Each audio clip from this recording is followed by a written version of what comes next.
জনগণ শুরু করেছে 9.5 মাসে, আপনি 9.5 মাসে আপনি একটি নির্বাচনের রোড ম্যাপ ঘোষণা করতে পারেন নাই। তার কারণ কি?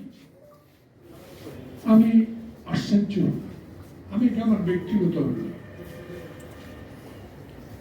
জামাতে ইসলাম বিএনপিকে ডেকেছেন, একই দিন আরেকটি দলকে আপনি ডেকেছেন, যে দলের নিবন্ধন নাই, যে দলের অস্তিত্ব কোনো কোথাও খুঁজে পাওয়া যায় না।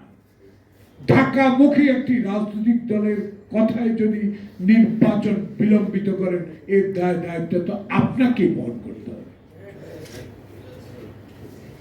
আমি মুক্তিযোদ্ধা, যুদ্ধ করেছি, আমার নেতা শহীদ জিয়া দেশ স্বাধীন করেছে, অস্ত্র দিয়ে যুদ্ধ করেছে, সেক্টর কমান্ডার ছিল, স্বাধীনতার ঘোষক ছিল।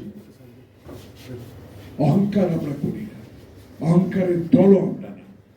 জনগণ আমাদেরকে সমর্থন করে, জনগণের কথা বলার জন্য আপনার কাছে আমরা একটি নির্বাচিত সরকার চাই, যারা সংসদে বসে করিডোর নিয়ে কথা বলবে, বন্দর নিয়ে কথা বলবে।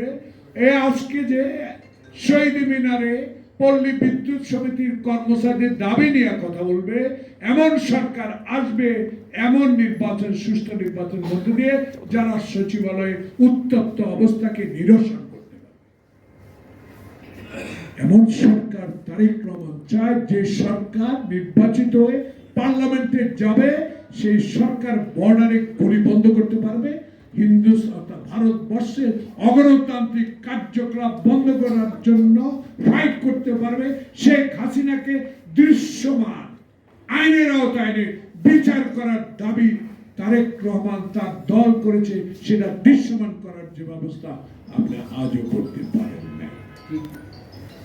তাই আমাদের স্পষ্ট দাবি, আমরা রাজপথে ছিল, আমরা 17 বছরে কারার, অনেকে 10 বছর জেলে ছিল, 111 আমরা জেলে ছিলাম, আমাদের নেতার মেরুদণ্ড ভেঙে দিয়েছে। কিন্তু আজকে কিসের চক, কার কথা, কার কান কথা? নির্বাচনের সুনির্দিষ্ট তারিখ ঘোষণা করেন। কথা আসলে তো ডিসেম্বর জুনের মধ্যে তো নির্বাচন হবে।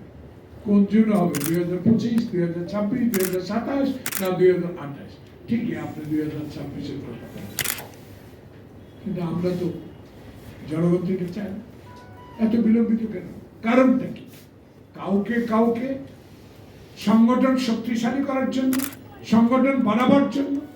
মানে কি অবস্থা রে ভাই দেশে আন্দোলন করছি ভোটের জন্য, পার্লামেন্টের জন্য। কি এর মধ্যে আব্দুল হামিদের নাটক, আইবির নাটক, ফারিয়া কি চিত্রনায়িকার নাটক, এসব নাটক মঞ্চস্থ করে বাংলাদেশের মানুষের অধিকার প্রতিষ্ঠা, ভোটাধিকার আদায়ের সংগ্রামকে বিপথে নিয়ে যাওয়ার একটা ষড়যন্ত্র বলে আমরা জনগণ মনে করি।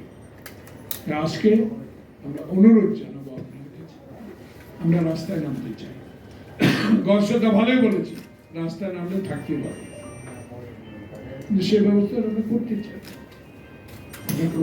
এমন ব্যবস্থা চাই, 91 সালে শাহাবুদ্দিন নির্বাচনের মধ্য দিয়ে অনেকে হাসা বলতো, খালেদা জিয়া কি করে প্রধানমন্ত্রী হল? খালেদা জিয়া তো প্রধানমন্ত্রী হয়েছে তার আপসহীনতা নেতৃত্বের কারণে। খালেদা জিয়া তো প্রধানমন্ত্রী হয়েছে, সে কারোর সাথে বিশ্বাসঘাতকতা করেনি। যারা সেদিন শেখ হাসিনা বেইমানি করে এর সাথে নির্বাচনে গিয়েছিল, কিন্তু এমন একটি নেত্রী অনড় ছিল, যা আমি কোনোদিনও এরশাদের সাথে নেগোসিয়েশন করব। আমরাও আজকে সেই নেত্রীর গুণের গুণান্বিত হয়ে এমন একটি দলের সদস্য, আমরাও ওয়াদা করেছি বাংলাদেশের মানুষের ভোটাধিকার ফেরত দেওয়ার জন্য। আপনার উপর যেইভাবে আমরা কথা বলছি, অনুরোধ করছি, দাবি পেশ করছি, সেই দাবিগুলো আদায়ের জন্য এখনো বলে যাব, অনুগ্রহ করি এখনো প্রয়োজনে ডিসেম্বরের আগেও নির্বাচন দিতে পারে না।